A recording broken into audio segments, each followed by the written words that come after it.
Bon, le prochain modèle, c'est un palpeur. Comme on peut voir ici, la surface en contact est là. Habituellement, est ajustable. Lui est juste serré. Fait qu'on peut l'ajuster. Il faut faire attention, par exemple, toujours manipuler avec soin.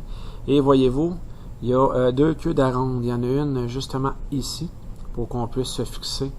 On ne la voit pas très bien, pour qu'on puisse se fixer au trousquin. Pardon, puis il y en a une plus importante de l'autre côté aussi. Et puis, il y a la grosse tige qui est ici, qu'on peut nous aider à fixer aussi. Fait que dans ce cas-là, pour lui, c'est ce que je vais faire. Donc, là, c'est pas ce modèle-là tout de suite, mais les palpeurs se ressemblent pas mal tous. Fait que celui-là que je veux m'amuser avec, c'est lui ici. Si on le descend un petit peu, ça va aller mieux. Fait que lui, il a les mêmes caractéristiques physiques que l'autre, deux queues d'aronde. C'est juste que sa tige pour se fixer est beaucoup plus petite. Fait que là, je tasse ma pièce pour pas accrocher mon palpeur. C'est juste le bout qui doit être en contact avec la pièce. Fait que voyez-vous, ma petite tige est juste là, juste ici. Fait que qu'est-ce qu'on voit dans les vidéos assez souvent, qu'est-ce qu'on fait, c'est que, supposons que vous descendez un petit peu plus bas, si vous arrivez un petit peu de côté, clic, comme ça. Fait que faut s'arranger. Fait que quand on rentre en dessous de la petite patte ici, faut pas l'accrocher, faut pas arriver qu'elle coince. Fait qu'il faut toujours qu'elle aille comme une suspension de char, faut qu'elle arrive du bon bord. Là. Fait qu'on s'en va, mettons, on continue ici. Ça, cette pièce-là est assez parfaite. Fait que voyez-vous, je suis en train de la contrôler en même temps.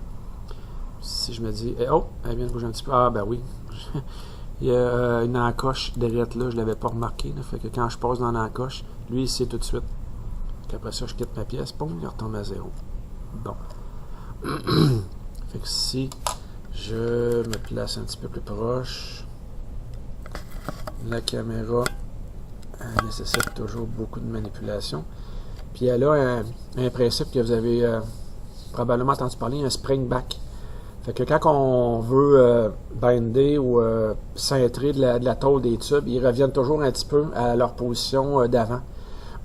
Fait que supposons vous le pliez à 45 degrés, ben il va revenir peut-être à 44 ou à des décimales quelques minutes. Là. Fait que ma caméra elle a le même problème. Que je la crochis dans un bord, puis whoop, elle revient après ça un petit peu dans l'autre côté. Fait que lui, là je montais, j'y touche plus. Fait que là je descends juste un petit peu sur les palpeurs, c'est tellement précis. La course est minime. Fait que supposons que je m'en viens ici à 0. Je suis chanceux, j'ai pas passé de rette. Si je l'ajuste, vous allez voir que ça se peut que j'ai des problèmes. Bah, c'est ça. J'y ai touché en y touchant. Je contrôle pas mon bras comme il faut. Fait que là, je serais pas pire. On s'entend que je suis au 10 millième de pouce. Les pièces faites au 10 millième de pouce, là, c'est très rare. C'est des en métrique qui vont parler de microns, 3 microns, 6 microns.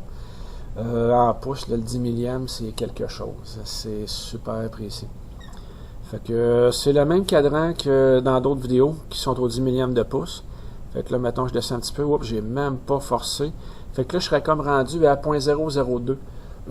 Pardon, ou à 20 10 millième. Fait que tu fais 20 fois 0.0001. Ça vient de donner ton chiffre. Fait que si je continue, mettons, j'arrête direct là. Fait que j'ai 23 petites coches. Fait que je fais 23 fois ma graduation. C'est ma mesure, 0.0023 pouces. Fait que celle-là, c'est de la grosse précision. Fait la planéité d'une pièce qui aurait été rectifiée. Lui, il va avoir du fun. Ça ne changera pas beaucoup si la rectification est bonne. Ça sera un bon appareil pour faire ça. Fait que c'est terminé pour celle-là.